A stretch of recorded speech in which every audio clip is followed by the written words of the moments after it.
रामकृष्ण हरी मंडळी, तुमचं स्वागत आहे आपल्या एका नवीन व्हिडिओमध्ये। तर आज आपण जे आहे ते या ठिकाणी जे आपण मंदिराला गेलो होतो, श्री सद्गुरू केशवबाबा देवस्थान पांढरी खरोळा येथे।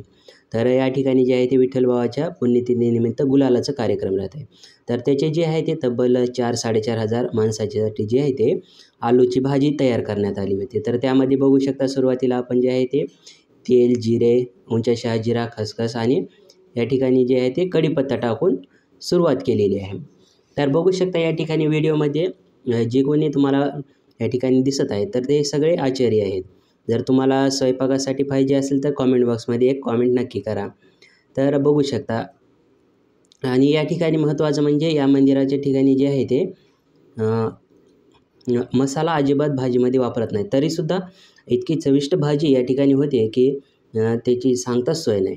तर बघू शकता अशा पद्धतीनं थोडंसं जे आहे ते कढीपत्ता कळलेला आहे आपला, त्यानंतर जे आहे ते वरून खोबरं आलेलं आहे, खोबरकीस या ठिकाणी टाकलेलं आहे। ह्याला थोडंसं भाजून घ्यायचं, म्हणजे कसं आणखीन या ठिकाणी चव येणार आहे। तर या ठिकाणी जे आहे ते आपण खोबरकीस टाकलेलं आहे, आणि तुम्हाला या ठिकाणी जे आहे ते बघू शकता, हे जे आहे ते खरोळ्याचे आचार्य आहेत आणि खूप मोठे मोठे स्वयंपाक करतात। जवळपास हे सर्व आचार्य मिळून यांनी 1,00,000 माणसांचा जे आहे ते स्वयंपाक केलेला होता। तर या ठिकाणी बघू शकता, आणि लहान मोठे पण असे स्वयंपाक हे करतच राहतात। तर आपली जी भाजी आहे ती तयार होत आहे। तर या ठिकाणी जे आहे ते व्यवस्थित याला भाजून घेण्याची प्रक्रिया चालू आहे। तर या ठिकाणी जवळपास खोबरं जे आहे ते भाजत आलेलं आहे। या ठिकाणी याच्यानंतर जे आहे ते टमाट्याची जी आहे ते ग्राइंडरमधून ग्रेव्ही काढण्यात आलेली आहे।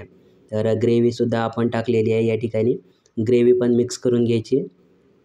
तर बघू शकता या ठिकाणी आपली ग्रेव्ही जी आहे ते मिक्स होण्यास सुरुवात आहे। याला काय करायचं, थोडा वेळ जे आहे ते थोडंसं कमी गॅस करून जे आहे ते तुम्हाला भाजून घ्यायचे। त्यानंतर ह्याच्या आधी जे आलू उकडून घेतले होते, आणि त्यानंतर जे आहे ते वाटाणे ते मिक्स करून ग्राइंडरने जे आहे ते त्याला मिक्स केलं होतं। तर या ठिकाणी थोडंसं याच्यानंतर जे आहे ते मसाला येणार आहे, मिरचू, हळद, मसाला म्हणजे मसाला अजिबात नाही, फक्त याच्यामध्ये काय राहणार आहे, मिरचू राहणार आहे, हळद राहणार आहे तुमची, आणि मीठ थोडंसं। त्यानंतर जे आहे ते नंतर चवीनुसार मीठ वाढवण्यात येत आहे। तर अशा पद्धतीनं मिरचू पण चांगलं भाजून घ्यायचं आहे, तुम्ही बघू शकता व्हिडिओमध्ये। त्यानंतर जे आहे ते आपले आलेलं आहे आलू आणि वाटाणे त्याच्यामध्ये मिक्स केले होते, तर ते जे आहे ते या ठिकाणी आलेलं आहे। त्यानंतर आपल्याला ह्याच्यामध्ये काय करायचं आहे, थोडंसं पाणी टाकून घ्यायचे शिजण्यासाठी। बघू शकता याचा कलर किती आहे, म्हणजे आपली जी ग्रेव्ही आहे ती तयार झालेली आहे। यानंतर जे आहे ते वरण जे आहे ते आपण 2 पातेल्यात केलं आहे, ह्याच्या मागच्या पातेल्यात आणि ह्याच्यामध्ये। तर या ठिकाणी जे आहे ते दोन्हीकडं अर्धा-अर्धा करून टाकायचं आहे। यानंतर जे आहे ते हे चांगलं शिजण्यासाठी, याला चव येण्यासाठी थोडंसं पाणी पण टाकलेलं आहे मध्ये।